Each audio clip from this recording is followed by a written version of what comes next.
Hello and welcome to Endemic Times. My name is Amira. Have you been noticing the amount of changed definitions for commonly used terms in today's pandemic world? Terms such as vaccine, herd immunity, and gain-of-function research are all terms that have been used in the scientific community for decades, but in the last 2 years with the pandemic have become second nature in everyday conversations. As the pandemic began, there was, as expected and understood, general panic amongst the administration, political leaders, and even leading scientists because a pandemic is something that had left the American psyche. The last pandemic had occurred over 100 years ago, and terms like vaccine, their use, and their effectiveness was debated amongst scientific groups of concerned citizens and doctors. The general knowledge among the population when it came to vaccines was typically centered around young kids going to school and the general vaccine shots and requirements for schools and some other activities. These were rarely contested and understood to be for the greater good. The general population's understanding of vaccines, their effectiveness, and helpfulness to their communities at large was largely understood. But the pandemic brought us to a contentious place, filled with questions, skeptics, and outright confusion. None of this was swayed at the beginning, and if anything, the flames were fanned by outright lies by these so-called experts about masks, for example. Let us never forget that at the beginning of the pandemic, Dr. Fauci proclaimed on national TV that masks were not necessary and that they could even be more dangerous. This then transitioned to the types of masks and cloth masks that could be used to stop the spread. And these completely ineffective masks were, at the time, touted as having similar protection to actually effective masks, such as N95 masks used in hospitals.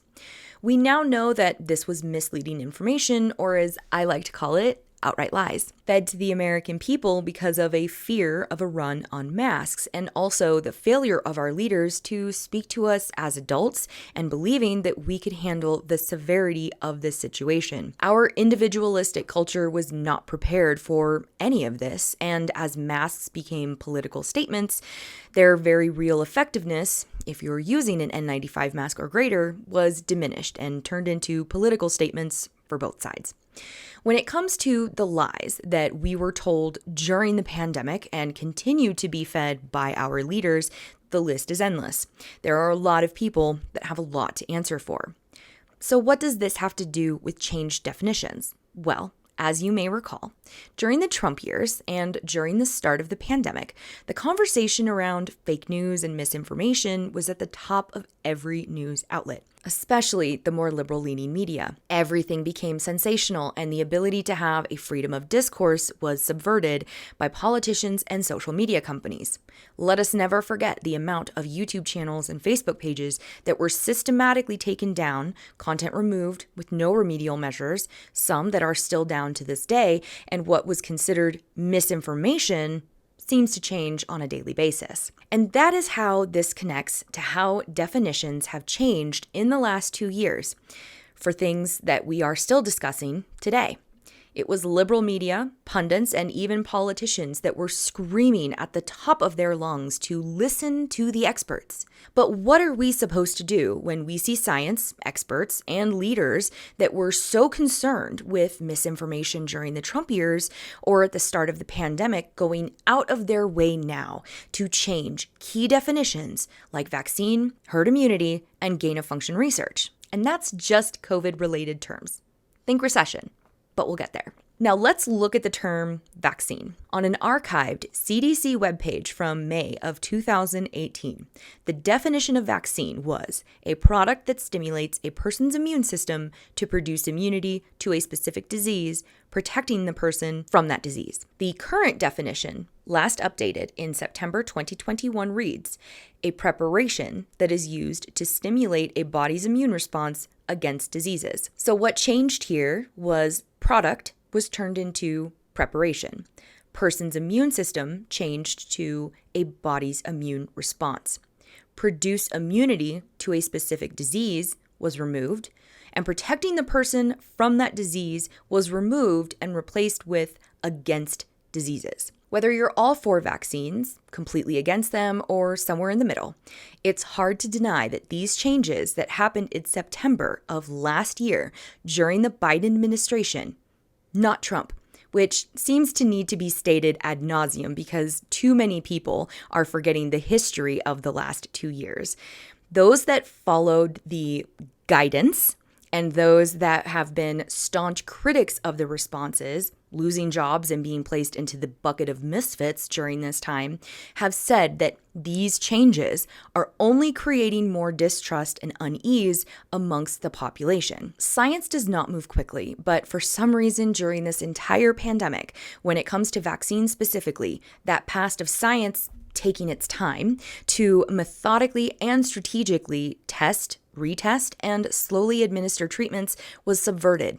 And now all of a sudden, we're supposed to believe the effectiveness of these vaccines, have no question about their veracity of the statistics and models being used, and we're not to question whether or not these shots have negative consequences, especially now that we are seeing their effectiveness wane after just 60 days after receiving the shot. And looking at the definition and the convenient changes made in the last year, it's hard to not agree with those scientists that have been critics of this response, especially of the vaccine, that this has all been rushed and that the administration is strategically changing definitions to soften and pacify the public as we see the very real statistics and science coming out about the vaccine. But it doesn't stop there. Herd immunity was another term that was conveniently changed, this time by the World Health Organization. The definition has, to date, been changed 3 times. On June 9th, 2020, the definition of herd immunity on the WHO page stated indirect protection from an infectious disease that happens when a population is immune, either through vaccination or immunity through previous infection. The November 13 version, however, focused entirely on vaccination and said herd immunity, also known as population immunity, is a concept used for vaccination in which a population can be protected from a certain virus if a threshold of vaccination is reached. The December 31st version that is now displayed on the WHO page includes the definition from the June 9 version, with further clarification that the WHO supports achieving herd immunity through vaccination rather than mass infections. So what changed? In November, they added the population immunity. A concept used for vaccination replaced the original definition, removing immune either through vaccination or immunity developed through previous infection. It added population can be protected from a certain virus if a threshold of vaccination is reached. I'm not going to say that changes never occur and the need for updating information isn't important, but the fact of the matter is that too many people have witnessed these changes, some that have been done more secretly than others, and this gives them pause. It gives them pause because we are being inundated with politicians and pundits that have way too much to gain by going with the moment rather than asking the hard questions and being willing to look at other perspectives and ultimately understanding the core reason why so many people were and now are vaccine hesitant. It became a political football and an othering tactic, pitting all vaccine people as MAGA Republicans when the facts don't align with that. While there are those that ascribe to MAGA that are staunch vaccine critics, it is certainly not the entirety of the vaccine hesitant population. The use of rhetoric and othering tactics in this way is not going to help your cause, if your cause is truly about helping others. The last COVID-related definition that has been in the news and also met with a lot of skepticism is gain-of-function research. The National Institute of Health is one of the culprits that changed the definition of gain-of-function research quietly, along with redirecting users to a new page created on October 21st of 2021 titled Research Involving Enhanced Potential Pandemic Pathogens, or EPPP. The previous webpage was titled Gain-of-Function Research Involving Potential Pandemic Pathogens. That is now set to redirect to the new EPPP page. This is what the original said. The term of gain-of-function research describes a type of research that modifies a biological agent so that it confers new or enhanced activity to that agent. On the new page and the changed terminology, it states, while EPPP research is a type of so-called gain-of-function research, the vast majority of gain-of-function research does not involve EPPP and falls outside the scope of oversight required for research involving EPPPs. Whether you're for, against, or neutral when it comes to gain-of-function research, its definition, its use, it really gets difficult to defend those that are acting like this is a nothing burger. Words have meaning, and we have definitions for words that are not normally changed every couple of months because of where political discourse is at the moment. We have now seen Dr. Anthony Fauci and Dr. Deborah Birx, Trump's COVID-19 coordinator, walk back statements and claims made during the early days of the pandemic. And while we can give them a little bit of wiggle room, the fact of the matter here is that these were the experts that we were told we needed to listen to. Policies were built around their recommendations, and the Biden administration has used those recommendations to instill what some would call very authoritarian actions against the people. Vaccine mandates, something that Biden said he was not going to do while he was trying to get the votes for presidency, was quickly changed and resulted in mandates that affected people's livelihoods of those that didn't want to get the vaccines and those that did and are continuing to suffer the long-term consequences of those vaccine decisions. We will have to wait and see what the long-term effects of these rushed vaccines are going to be like on the general population. We cannot deny those that are still suffering dramatic consequences of the adverse effects from these vaccines. We cannot pretend that the desire to get back to normal put many people at risk, many of whom were willing to get the jab but will forever be affected by a mandated jab and an all too quick to pressure and cancel populace that were making decisions out of fear, not science. Lastly, I want to make a point that this isn't just related to pandemic-related terms. In recent weeks, we have seen the Biden administration trying to dance around the very real fact that we are in an economic decline that many economists are saying shows a very real recession is forthcoming. Recently, the Biden administration, before the GDP numbers dropped, posted a blog post stating the following.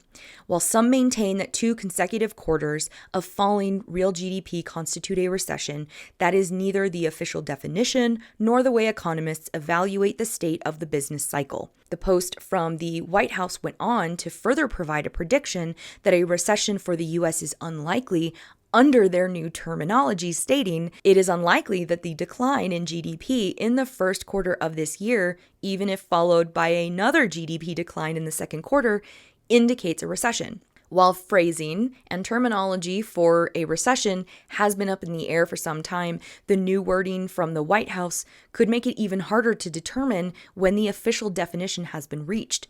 And it sure seems like that is the point, confusing the population to a point of no return. That is both dangerous and hypocritical, since this is coming from a Democratic administration that during the entirety of Trump's presidency went to every extent to call him out for, yes, very ridiculous statements, claims, and so on. Rather than being the leaders of this moment, this Democratic administration is acting in a way that to outside observers that do not have an affinity for the party looks a lot like mere projection. Almost every critique that the Democrats had, some validly so, against the Trump administration could be said of the Biden administration. But the contentious press that was so evident under Trump has all but disappeared under Biden. And that is something worthy of discussing in an age of misinformation and the persistence of very real fake news. Now, what is the takeaway here? Be skeptical. Use your intuition. Don't believe everything these pundits and politicians are saying. They are not advocating for you. They do not care about you, unless it is midterms or the presidential election. They want your vote. They want your complicity, and they are doing everything in their power to keep you confused and keeping us divided from each other. Question everything. Look at different perspectives and stop believing these politicians care about anything other than themselves and their corporate donors. They don't work for us, even though they should. Vote accordingly and never forget that they have all lied. Thank you so much for watching. I hope you liked this video. If you would like to have the corresponding article that goes along with this video, you can check the link down below in the description box. And please like, share, subscribe, and hit the bell. Remember to stay safe, take care, and be kind to each other.